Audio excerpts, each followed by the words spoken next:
C'est un peintre qui a choisi les bidonvilles franciliens plutôt que le Paris mondain. Il a peint celles et ceux que la France ne voulait pas voir et conservé une trace des transformations d'après-guerre. Voici l'histoire de Jörg Krijenbühl. Il grandit à Bâle, en Suisse, dans les années 30. Issu d'un milieu modeste, le jeune peintre s'intéresse très tôt aux banlieues et aux zones pavillonnaires. Après un passage aux Beaux-Arts, Krijenbühl obtient une bourse et débarque dans le Paris d'après-guerre. C'est l'époque Zazou.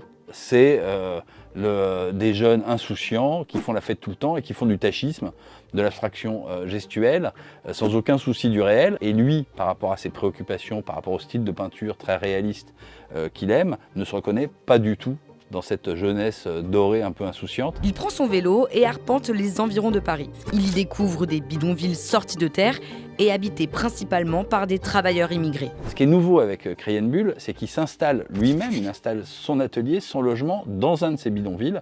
Il y a un tableau qui s'appelle La Cour des Miracles, qui date de 1959, qui est peint depuis la fenêtre du bus qui lui sert d'atelier, et il dépeint son environnement quotidien. Jörg Krijenbühl témoigne ainsi de la reconstruction massive des Trente Glorieuses qui a transformé le paysage urbain. Il peint plusieurs strates, très souvent.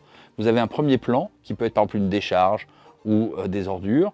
Ensuite, vous avez le bidonville. Et puis ensuite, vous pouvez avoir par exemple des ateliers d'artisans, des petites usines. Ensuite, vous avez les grands ensembles en construction, etc. Et puis au loin, vous avez Paris. Cette progression par strate, en fait, nous raconte aussi une histoire presque temporelle de ces Paris successifs ou de cette manière dont Paris finalement s'est construit. Krijenbühl est surtout précurseur dans les modèles qu'il décide de peindre. Sans angélisme ni pathétisme, il raconte le quotidien d'anciennes prostituées, d'accidentés de la vie ou d'immigrés fraîchement arrivés. Il appartient à ce club assez fermé de grands peintres qui, à un moment donné, ont donné de l'humanité à des modèles qui n'en avaient pas. C'est la première fois qu'un peintre pouvait rendre et se souciait de ce que les yeux d'un travailleur immigré pouvait exprimer de ce qu'il ressentait. Pour gagner sa vie, Krijenbühl expose dans le bar tabac du coin et vend ses tableaux à de grandes entreprises suisses. Il n'a donc pas de contact avec les galeries parisiennes pendant cette période et ses peintures restent inconnues du grand public. En tout cas en France, on ne veut pas les voir. D'une part parce que c'est des peintures figuratives très léchées, on a pu le rapprocher de l'hyperréalisme,